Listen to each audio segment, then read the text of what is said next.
ناداروں کو علم کے موتی آقا نے انمول دیے۔ الحمدللہ رب العالمین والصلاة والسلام علی رسولہ الکریم۔ رب اشرح لی صدری ویسر لی امری واحلل عقدۃ من لسانی یفقہوا قولی۔ السلام علیکم پیارے بچوں، آج جو ہم حدیث پڑھیں گے اس کا موضوع ہے صلہ رحمی کی تاکید اور اس کی اہمیت۔ اور ہمیشہ کی طرح ہم اس حدیث کے راوی کا تعارف کرتے ہیں۔ بچوں، اس حدیث کی راویہ حضرت عائشہ رضی اللہ تعالی عنہا ہیں۔ حضرت عائشہ رضی اللہ عنہا آپ صلی اللہ علیہ وسلم کی زوجہ محترمہ بھی ہیں۔ آپ رضی اللہ عنہا حضرت ابوبکر صدیق رضی اللہ تعالی عنہ کی بیٹی بھی ہیں۔ آپ رضی اللہ عنہا سے آپ صلی اللہ علیہ وسلم نے حضرت خدیجہ رضی اللہ عنہا کے انتقال کے بعد یعنی ہجرت سے 2 سال پہلے نکاح کیا۔ آپ رضی اللہ عنہا سے کم و بیش 2210 احادیث روایت کردہ ہیں، اور آج جو حدیث میں آپ کے سامنے پیش کر رہی ہوں یہ بھی حضرت عائشہ رضی اللہ عنہا نے بیان کی ہے۔ اور اس حدیث کا موضوع جیسا کہ میں نے آپ کو پہلے بتایا کہ صلہ رحمی کی تاکید اور اس کی اہمیت ہے۔ سب سے پہلے بچوں میں آپ کو یہ بتا دوں کہ صلہ رحمی کیا ہے۔ اب آپ سوچ رہے ہوں گے کہ صلہ رحمی کیا ہے۔ در حقیقت صلہ رحمی رشتے ناتوں کو جوڑنے کا نام ہے، اور اس حدیث میں ہمیں اپنے رشتہ داروں کے ساتھ اچھا سلوک کرنے یعنی ان سے تعلق نہ توڑنے کا حکم دیا گیا ہے۔ ہمیشہ کی طرح ہم حدیث پڑھتے ہیں، آپ بھی دیکھیے۔ صلی اللہ علیہ وسلم صلی اللہ علیہ وسلم عن عائشہ رضی اللہ تعالی عنہا قالت قال رسول اللہ صلی اللہ علیہ وسلم الرحم معلقۃ بالعرش تقول من وصلنی وصلہ اللہ ومن قطعنی قطعہ اللہ۔ سب سے پہلے تو ہم حدیث کے لفظی ترجمے پڑھتے ہیں۔ الرحم صلہ رحمی، معلقۃ لٹکی ہوئی ہے، بالعرش عرش سے، تقول کہتی ہے، من جو، وصلنی مجھے جوڑے، وصلہ اللہ اللہ اسے جوڑے، ومن اور جو، قطعنی مجھے کاٹے، قطعہ اللہ اللہ اسے کاٹے۔ ہم حدیث کا بامحاورہ ترجمہ پڑھتے ہیں۔ حضرت عائشہ رضی اللہ تعالی عنہا نے کہا کہ آپ صلی اللہ علیہ وسلم فرماتے ہیں، صلہ رحمی عرش سے لٹکی ہوئی ہے اور کہتی ہے، جو مجھے جوڑے اللہ اسے جوڑے، اور جو مجھے کاٹے اللہ اسے کاٹے۔ آپ دیکھیے کہ کتنی بہترین حدیث ہے کہ صلہ رحمی خود کہتی ہے اور دعا بھی دیتی ہے اور بد دعا بھی دیتی ہے کہ عرش سے میں لٹکی ہوئی ہوں، جو مجھے جوڑے گا اللہ تعالیٰ اسے جوڑیں گے، اور جو مجھے کاٹے گا اللہ تعالیٰ اسے کاٹیں گے۔ ویسے تو صلہ رحمی کے بارے میں بہت ساری احادیث آئی ہیں، اور اس کے علاوہ اللہ تعالیٰ نے اپنے کلام پاک میں بھی صلہ رحمی کی بہت ساری آیات میں تاکید فرمائی ہے۔ سورہ نحل کی آیت نمبر 19 جو کہ جامع آیات میں سے شمار ہوتی ہے، اللہ تعالیٰ اپنے کلام پاک میں فرماتے ہیں کہ ان اللہ یأمر۔ یہاں آپ دیکھیے کہ جہاں پر اللہ تعالیٰ خود کہہ رہے ہیں کہ یأمر، جبکہ در حقیقت کوئی بات اگر کتاب اللہ میں یعنی کلام پاک میں آ گئی تو ہمیں لازمی کرنی ہے، لیکن خاص طور پر تاکید کی گئی اور کہا گیا ہے کہ ان اللہ کہ بے شک اللہ تعالیٰ یأمر تمہیں حکم دیتے ہیں، بالعدل عدل کا، والاحسان اور احسان کا، وایتاء ذی القربی اور رشتہ داروں سے صلہ رحمی کا یعنی ان سے اچھا سلوک کرنے کا، ان سے رشتے ناطے نہ توڑنے کا۔ اب دیکھیے ایک بات جس کے بارے میں اللہ کے کلام میں بھی اللہ تعالیٰ خود کہہ رہے ہیں کہ تمہارا رب تمہیں خود حکم دے رہا ہے کہ تم یہ کام کرو، تو اس کا مطلب کیا ہوا کہ وہ کام بہت بلند ہوگا، بہت عظیم ہوگا، جس کا حکم خود ہمیں اللہ تعالیٰ دے رہے ہیں۔ اور اس حدیث میں بھی یہی کہا گیا کہ صلہ رحمی خود کہتی ہے کہ میں عرش سے لٹکی ہوئی ہوں، جو مجھے جوڑے گا میں اسے جوڑوں گی، اور وہ بد دعا بھی دیتی ہے کہ جو مجھے توڑے گا میں اسے توڑوں گی۔ ایک مرتبہ آپ صلی اللہ علیہ وسلم کے پاس ایک صحابی آئے بہت رنجیدہ حالت میں، اور آپ صلی اللہ علیہ وسلم سے فرمانے لگے کہ اللہ کے نبی صلی اللہ علیہ وسلم، میرے رشتہ دار مجھ سے اچھا سلوک نہیں کرتے، جبکہ میں ان سے بہت اچھا سلوک کرتا ہوں، میں کبھی ان کو برا بھلا نہیں کہتا، اس کے باوجود وہ مجھے برا بھلا بھی کہتے ہیں اور میرے ساتھ برا سلوک بھی کرتے ہیں، جبکہ میں ایسا نہیں کرتا۔ تو آپ صلی اللہ علیہ وسلم نے کیا کہا، یہ غور کرنے کی بات ہے۔ اب دیکھیے آج کے اس دور میں اگر کوئی یہ سوال ہم سے پوچھتا تو ہم اس کو مشورہ کیا دیتے؟ ہم یہی کہتے کہ اگر وہ نہیں رکھتے تو تم بھی نہ رکھو، وہ ایک سناتے ہیں تم 10 سنا دو۔ لیکن اللہ کے نبی صلی اللہ علیہ وسلم کی ذات اقدس اور ان کا بلند درجہ دیکھیے، ان کی بات دیکھیے کہ انہوں نے کیا کہا۔ آپ صلی اللہ علیہ وسلم فرماتے ہیں کہ وہ اپنے اعمال کر رہے ہیں اور تم اپنے، وہ اپنے لیے کما رہے ہیں، جو کچھ بھی وہ کر رہے ہیں اور تم اپنے لیے کماؤ گے۔ وہ تمہارے ساتھ کتنا بھی برا سلوک کر رہے ہیں، تم ان کے ساتھ برا سلوک نہ کرنا، تم ہمیشہ ویسے ہی رہنا جیسے کہ تم اب ہو۔ تم یہ نہ سوچنا کہ یہ میرے ساتھ برا سلوک کر رہے ہیں تو میں بھی کروں، تم صرف اللہ تعالیٰ کی رضا حاصل کرنے کے لیے ان سے اچھا سلوک کرو۔ اور ایک حدیث میں یہاں تک کہا کہ وہ اپنے منہ پر دوزخ کی آگ، یا یہ کہا کہ دوزخ کی جو راکھ ہے وہ اپنے منہ پر ڈال رہے ہیں، یا یہ کہا کہ تم ان کے منہ پر ڈال رہے ہو۔ یعنی اگر وہ تمہارے ساتھ برا سلوک کر رہے ہیں تو اس کا مطلب یہ نہیں کہ تم بھی ان کے ساتھ برا سلوک کرو۔ ایک حدیث میں آپ صلی اللہ علیہ وسلم نے یہ کہا کہ صلہ رحمی کا مطلب یہ نہیں ہے کہ آپ کسی کے ساتھ اگر صلہ رحمی کر رہے ہو اور وہ آپ کے ساتھ صلہ رحمی نہیں کر رہا تو آپ یہ کرو کہ اس کے ساتھ آپ اس طرح پیش نہ ہو جیسے آپ اس کے ساتھ پہلے پیش آتے تھے۔ آپ صلی اللہ علیہ وسلم نے کہا کہ چاہے آپ کے رشتہ داروں کا سلوک آپ سے برا ہی کیوں نہ ہو، آپ ان کے ساتھ اچھا سلوک کریں، اور اسی بات کا نام صلہ رحمی ہے۔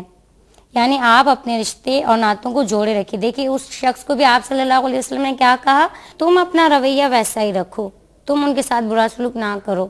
اور اس کے علاوہ جو آیت میں نے ابھی آپ کو سنائی کہ جس میں اللہ تعالیٰ خود کہہ رہے ہیں کہ ان اللہ یأمر بالعدل والاحسان وایتاء ذی القربی، ویسے یہ آیت تو بہت طویل ہے، اس کی تفسیر بھی طویل ہے، لیکن یہاں ہم ایک بات لیتے ہیں کہ اس آیت میں اللہ تعالیٰ حکم دے رہے ہیں صلہ رحمی کا۔ اس کے علاوہ اس آیت کے شان نزول کے بارے میں بھی یہ آتا ہے کہ اس وقت جب یہ آیت آپ صلی اللہ علیہ وسلم پر نازل ہوئی، اس وقت آپ صلی اللہ علیہ وسلم حضرت عثمان بن مظعون کے ساتھ بیٹھے ہوئے تھے، اور یاد رکھیے کہ اس وقت حضرت عثمان بن مظعون ایمان نہیں لائے تھے، لیکن آپ صلی اللہ علیہ وسلم ان کے ساتھ بیٹھے ہوئے تھے۔ آج ہم دیکھتے ہیں کہ اگر ہم نے نماز پڑھنی شروع کر دی ہے تو ہم کیا جو لوگ نماز نہیں پڑھتے ہیں ان کے ساتھ ہمارا رویہ کیا ہوتا ہے، ہم یہ سمجھتے ہیں کہ وہ کمتر ہیں اور ہم بہتر ہو گئے، جبکہ ہم اپنے لیے کما رہے ہیں۔ ہمارا جو رویہ ہے ان کے ساتھ بھی اچھا ہونا چاہیے، جیسے کہ آپ صلی اللہ علیہ وسلم ایک یہودی کے ساتھ بیٹھے ہوئے تھے اور اس کے ساتھ باتیں کر رہے تھے۔ اللہ کا نبی بیٹھا ہوا تھا ایک یہودی کے ساتھ، کیونکہ وہ یہودی آپ صلی اللہ علیہ وسلم کے قرابت داروں میں سے تھا۔ یعنی اللہ کے نبی کا کردار دیکھیے کہ ایک نبی ہونے کے ساتھ ساتھ آپ صلی اللہ علیہ وسلم ایک یہودی سے بھی باتیں کر رہے ہیں، کیونکہ وہ آپ صلی اللہ علیہ وسلم کا قرابت دار تھا۔ اور آپ صلی اللہ علیہ وسلم یہ کیوں کر رہے تھے؟ کیونکہ اللہ تعالیٰ نے کہا ہے کہ تم صلہ رحمی کو جوڑو، اور اس آیت کے بعد حضرت عثمان بن مظعون ایمان لے آئے تھے۔ تو ہمیں بھی چاہیے کہ ہم اپنے رشتہ داروں کے ساتھ اچھا سلوک کریں، جبکہ دیکھیے اس سے پہلے بھی میں نے کہا تھا شکوہ جو ہے وہ شکر کا اپوزٹ ہے۔ اگر اختلافات کہاں پیدا ہوتے ہیں؟ جہاں ہم شکوے شکایت کرنا شروع کر دیتے ہیں۔ ہمیں زیادہ تر شکوے نہیں کرنے چاہیے، اور سب کے ساتھ خاص طور پر اپنے رشتہ داروں کے ساتھ، قرابت داروں کے ساتھ اچھا سلوک کرنا چاہیے۔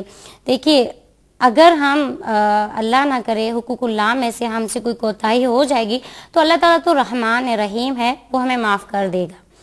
لیکن اگر ہم حقوق العباد میں کوتاہی کریں گے اور کسی انسان کا دل دکھائیں گے، اور خاص طور پر یہاں بات ہو رہی ہے صلہ رحمی کی کہ اپنے رشتہ داروں کا، تو وہ سب سے بڑا گناہ ہوگا، کیونکہ حقوق اللہ تو اللہ تعالیٰ معاف کر دیں گے، لیکن جب تک حدیث میں آتا ہے آپ صلی اللہ علیہ وسلم نے کہا کہ جس بندے کا تم نے دل دکھایا یا جس پر تم نے ظلم کیا ہے، جس کے ساتھ تم نے ناجائز کیا ہے، جب تک تم اس سے معافی نہیں مانگو گے اللہ تعالیٰ تمہیں معاف نہیں کریں گے۔ دیکھیے اس کا مطلب کہ حقوق اللہ کے بعد سب سے پہلی جو بات ہے وہ حقوق العباد ہے، اور یہ بات بھی کہ حقوق اللہ تو اللہ تعالیٰ معاف کر دیں گے، لیکن جب تک ہم حقوق العباد پورے نہیں کریں گے تب تک اللہ تعالیٰ بھی راضی نہیں ہوں گے۔ جیسے کہ ایک حدیث میں نے آپ کو سنائی کہ ایک شخص آپ صلی اللہ علیہ وسلم سے کہہ رہا تھا کہ میرے رشتہ دار مجھ سے اچھا سلوک نہیں کرتے، لیکن اس کو بھی آپ صلی اللہ علیہ وسلم نے کیا کہا کہ آپ کے ساتھ وہ اچھا سلوک نہیں کرتے تب بھی آپ ان کے ساتھ اچھا سلوک کریں. جس طرح سے ہمارے پاس اور بہت ساری باتوں کے لیے ٹائم ہے، اسی طرح سے ہمیں اپنے رشتہ داروں کے لیے بھی ٹائم نکالنا چاہیے. اور آپ صلی اللہ علیہ وسلم نے بھی یہاں تک کہا ہے کہ اپنے رشتہ داروں سے میل ملاقات بڑھاؤ تاکہ صلہ رحمی قائم رہے. اور ایک حدیث میں تو آپ صلی اللہ علیہ وسلم نے یہاں تک کہہ دیا کہ لا يدخل الجنت قاطع، یعنی جنت میں قطع رحمی کرنے والا نہیں جائے گا. قطع رحمی کرنے والا یعنی جو رشتے ناطے توڑتا ہے وہ جنت میں نہیں جائے گا. دیکھیے کتنی بڑی وعید ہے کہ وہ شخص جنت میں نہیں جائے گا، چاہے وہ نماز بھی پڑھتا ہو یا چاہے اور وہ کتنے نیک اعمال کرتا ہو، لیکن اگر وہ حقوق العباد اور سب سے پہلے تو صلہ رحمی کی جو تاکید کی گئی ہے ان حقوق کو ادا نہیں کرے گا تو وہ جنت میں نہیں جائے گا. اور ایک حدیث میں تو آپ صلی اللہ علیہ وسلم نے یہاں تک کہہ دیا کہ قطع رحمی ایک ایسا گناہ ہے کہ جس کی سزا تمہیں دنیا میں ہی مل جائے گی. باقی ایسے اعمال ہیں کہ جن کی سزا یا تو دنیا میں ملے گی یا آخرت میں ملے گی، لیکن قطع رحمی ایک ایسا عمل ہے کہ جس کی سزا لازمی طور پر دنیا میں مل جائے گی ہمیں. اس لیے ہمیں اس سے بچنا چاہیے.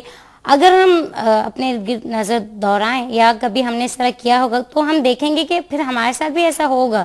اور اگر آپ یہ سوچ رہے ہوگے کہ ہم نے ایسا کبھی نہیں کیا تو پھر وہ اللہ تعالیٰ کی آزمائش ہوگی، اور ہم اس حدیث پر عمل کر کے آپ صلی اللہ علیہ وسلم کی بات پر عمل کر کے اللہ تعالیٰ کے مقرب بندوں میں سے بھی شمار ہو جائیں گے.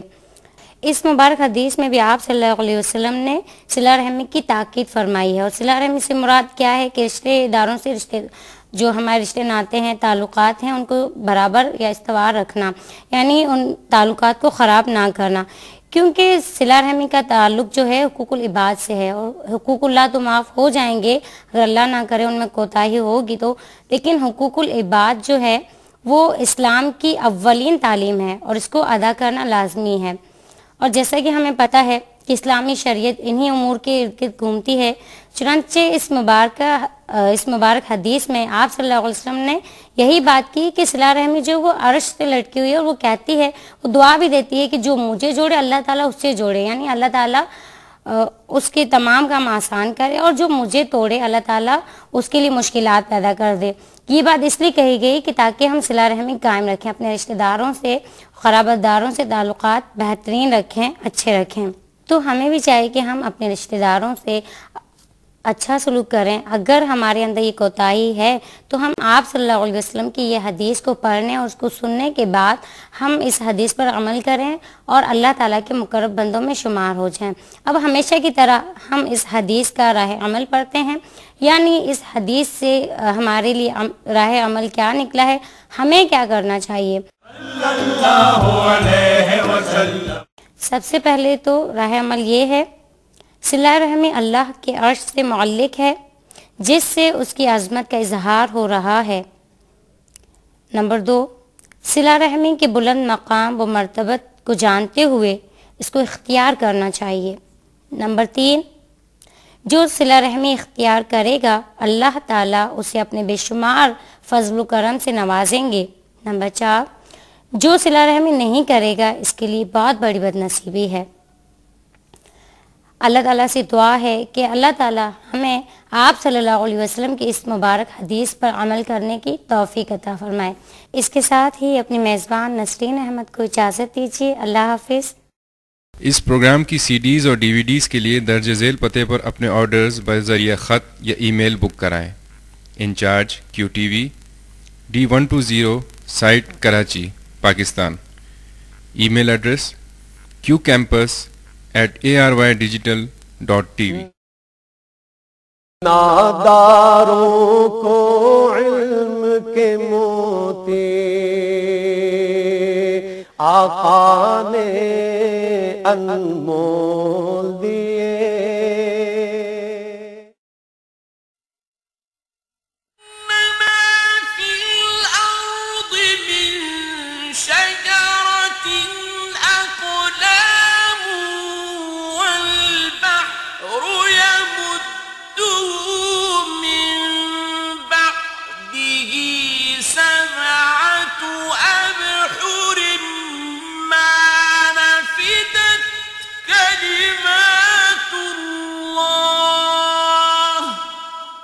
اور اگر یوں ہو کہ زمین میں جتنے درخت ہیں سب کے سب قلم ہوں اور سمندر کا تمام پانی سیاہی ہو اور اس کے بعد 7 سمندر اور سیاہی ہو جائیں تو اللہ کی باتیں یعنی اس کی صفتیں ختم نہ ہوں۔